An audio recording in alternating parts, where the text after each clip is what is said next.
Well, we're leaving the campground here in Williamsburg, getting ready to head up to Corbin and Lydon, Kentucky today on a beautiful day. From where we were at the campground, it's about a 25-mile drive north.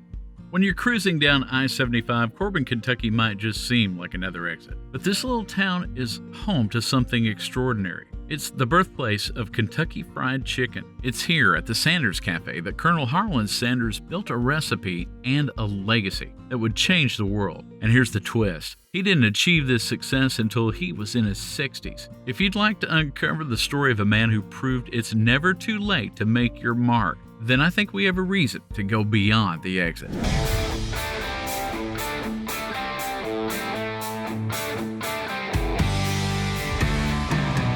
Corbin is the kind of small town that surprises you. Back in the 1930s, it was a busy crossroads for travelers, a place where the highway brought people and opportunity. At least that's what Harlan Sanders found here when he opened a gas station. And he didn't stop there. By the time he was 40, he'd started serving food to hungry travelers. And what began as a small cafe grew into something no one could have imagined. Today, Corbin still holds on to that small town charm. Like so many, it's obviously trying to find its identity in 2025. The downtown is attempting to reinvent itself. There are some local restaurants here, along with a very cool playable pinball machine museum. And we like that so much that we're going to do some more videos on it in the future. Be watching for those. Travelers who pull off the interstate are going to find beautiful rolling hills and countryside. Not to mention amazing festivals throughout the year. It has some pretty cool natural treasures too, like Cumberland Falls. It's often been called the Niagara of the South. However, no one is going to deny that their largest draw here is the KFC story, which is why we're going to focus on the life and legacy of Colonel Harlan Sanders, best told from the museum located on the original site of his first restaurant. If you check the show notes and description, you'll find a Google Map link to the museum. It is a couple of miles off the interstate, but it's easy travel and not hard to find. So, you can start by looking for the big KFC sign in the sky. Then the classic spinning chicken bucket sign. I remember these when I was a kid because it was pretty cool to see a spinning sign at the time. The Sanders Cafe and Museum is definitely a step back in time, and it's morphed and grown over the years. This was the second or third time we'd been there, but this last change, which was about a 15-year gap in our timeline, was the biggest that we had seen. Here you can walk through the very dining room where Colonel Sanders served his first customers. Also, you can see the kitchen where he perfected his pressure cooking method, or pressure frying. It was patented too. And take in the memorabilia from the early days of KFC. It's incredible to think that this global empire started right here with one man and one idea. Walking through the museum, you'll find artifacts that tell the story of a man who refused to give up. From his original pressure cooker to handwritten recipes, every piece talks about his determination to make it happen. This was the 1930s after all, right in the middle of the Great Depression, and this guy was daring to dream big. He ran a big motel next door to the restaurant. Not all hotel rooms were created equal. Sanders knew that too. He decided the best way to win the family over on a room for the night was to build a model room inside the dining area. It was genius in action. You could see the bed and the layout, even down to the doors and the windows on the outside we're showing here. Here's the bathroom as you walk through, and it even had its own payphone inside. In a new area in the back, you can see advertisements, memorabilia, including a lot of different chicken buckets over the years. There are two different areas that show short documentaries in a loop, and they have a lot of interesting interviews with those that worked for Colonel Sanders and the Colonel himself.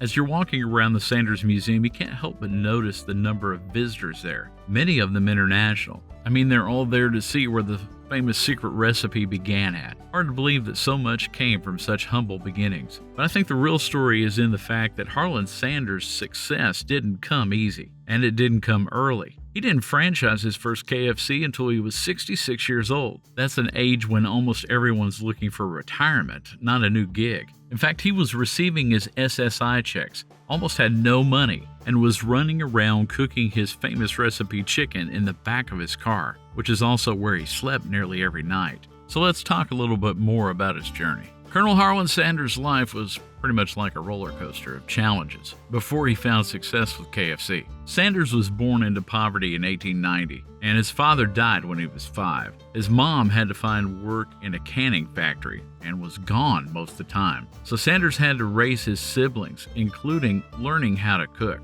which kind of played into his later life. His mother remarried a couple of times, the second one to a very abusive stepfather. This caused Sanders to want to drop out of school in the 7th grade and leave home. He held a string of jobs as farm hands and even worked on the railroad as a fireman, since steam engines were still the technology of the day. Later, he falsified his age and enlisted in the Army at age 16. He served for a couple of years, mainly in Cuba, as a teamster. After his service, he met and married his first wife, and they had 3 children. During that time, he went all over looking for work. He was an insurance salesman. He started a ferry company and was an operator and sold it later. He even became a lawyer through a correspondence course, but that was kind of short-lived after he got into a courtroom brawl with his own client. Sanders had a pretty big temper, which caused him to be in conflict with management and leadership, resulting in him being fired several times for insubordination or even fist-fighting with co-workers. At every turn, success just seemed to slip through his fingers. At age 40, he opened a small restaurant and cafe in Corbin, Kentucky, where he also pumped gas. This was the beginning of his experiment with frying chicken, or deep pressure frying chicken, something he patented. And even though the cafe was quite successful for a time, a new highway bypass nearly drove him to ruin. It took all his customers away. It forced him to try something different. You see, over the years, he had been experimenting a lot with different herbs and spices, and he finally came up with what he called his secret recipe. With his little restaurant, motel, and bankruptcy, he knew it was time to sell his recipe to the world. After countless rejections, his persistence paid off. He sold his first franchise. Then another came along, and another. By the time he sold the company in 1964, there were over 600 KFC franchises, and his name had become a global brand. Sanders' journey proved that failure isn't the end, it's just a step on the road to success. Even after he had sold the company, Sanders stayed on as kind of a self-proclaimed consultant. He would jump in the car and do surprise visits on franchisees. Often he would take these to the kitchen and give them a schooling on how to cook his chicken all over again. Sanders later parted ways with the company because he felt as they kept growing that their standards were going by the wayside. He continued to travel the world and received pretty much celebrity status everywhere he went. It was kind of hard to miss in that white suit with the black tie. In 1980, Sanders finally passed away at the ripe age of 90. The Sanders Museum is open 7 days a week as it acts as the dining room for the KFC that is attached to it still. The great part about it is the museum is completely free and welcoming to all.